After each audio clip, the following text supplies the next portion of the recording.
Welcome back to Unlock, Empower, Transform. I'm Che Blackmon, and if you're tuning in for the first time, you've just joined a community of forward thinking leaders who believe that overlooked talent isn't a liability, it's your organization's biggest untapped asset. Today's episode: Summer Talent Development, Identifying and Nurturing Hidden Potential. And yes, I said summer because while everyone else is planning their vacation schedules, smart leaders are using this season to spot the diamonds in the rough that others keep walking past. You know what fascinates me? How many organizations spend thousands on external recruiting while sitting on gold mines of internal talent? I've watched it happen for over 20 years. That quiet analyst who could revolutionize your operations, or the frontline supervisor with more strategic insight than half your executive team. They're right there. You just need to know how to see them. Let me take you back to my days at the inner city plant. We had this employee, let's call him Marcus. For 3 years, Marcus ran a forklift. That's it. That's what his file said. But during one of our roundtable sessions, and if you've read chapter 5 of my book, High Value Leadership, you know I'm obsessed with structured employee roundtables. Marcus casually mentioned he'd redesigned the warehouse flow in his head, just for fun.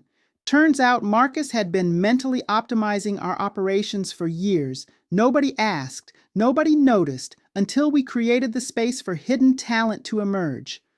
6 months later, Marcus was leading our continuous improvement team and saved the company $300,000 annually. So, how do you spot your own Marcus?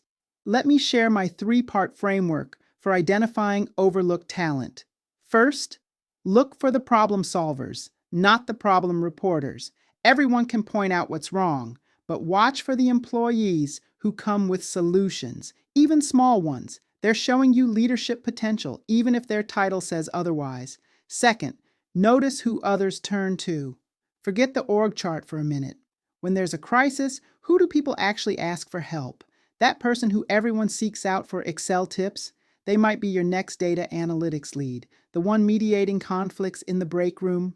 Hello, future HR partner. Third, create intentional discovery moments. This is where Chapter 5 of High Value Leadership becomes your playbook.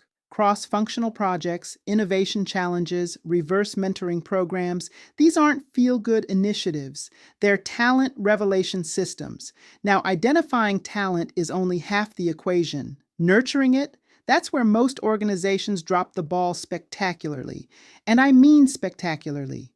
Here's what doesn't work: throwing people into leadership roles without support and wondering why they fail. I've seen it. You've seen it. We've all lived through that disaster movie. What does work? Strategic development that meets people where they are. Remember my perfect team from that startup? The one I talk about in the book? Every single person had different strengths, different gaps, different aspirations. Cookie-cutter development programs would have killed their potential. Let me give you an actionable exercise you can implement this week. I call it the talent treasure hunt. Ready? Step 1. Pick 3 high-performing employees from different departments.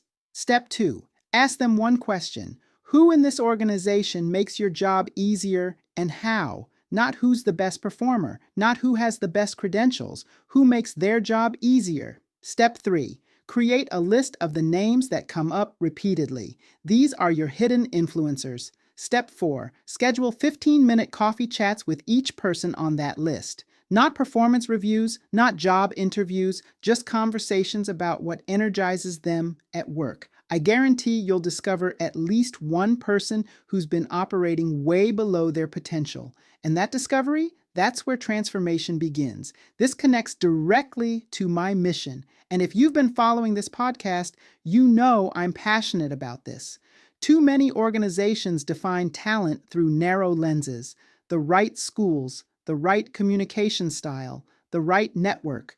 But high-value leadership, real high-value leadership, recognizes that talent comes in all packages. That maintenance supervisor who didn't finish college but can diagnose problems others miss, that's talent. That introverted programmer who struggles in meetings but writes documentation that prevents errors, that's talent. Your job as a leader isn't to find talent that looks like what you expect. It's to recognize talent wherever it exists and create pathways for it to flourish. And here's the thing about summer being the perfect time for this work. While others are coasting, assuming nothing important happens between Memorial Day and Labor Day, you can be building the foundation for breakthrough performance in the fall. Use the natural slowdown to observe differently. Host informal lunches. Create low stakes innovation challenges. Give people stretch assignments while the pressure is lower. Summer isn't a pause in talent development, it's an accelerator.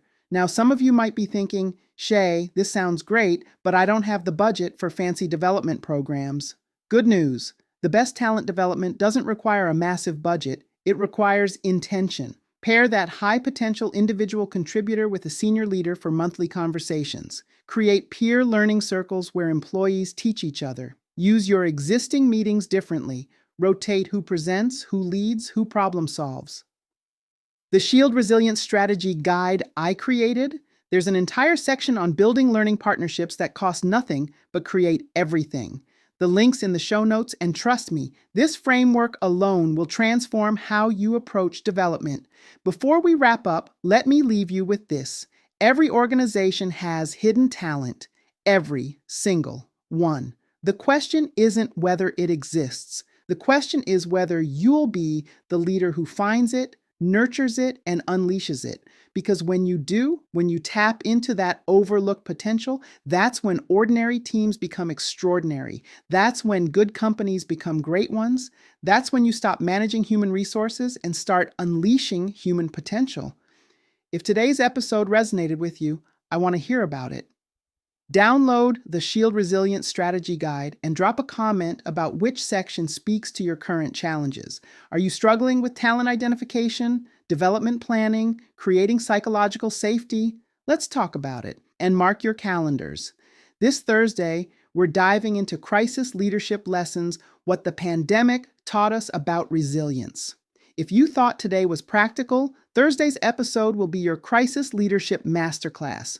Until then, remember, your next game-changing leader might be hiding in plain sight. Your job is to help them emerge. This is Che Blackmon reminding you to unlock potential, empower growth, and transform your workplace. See you Thursday.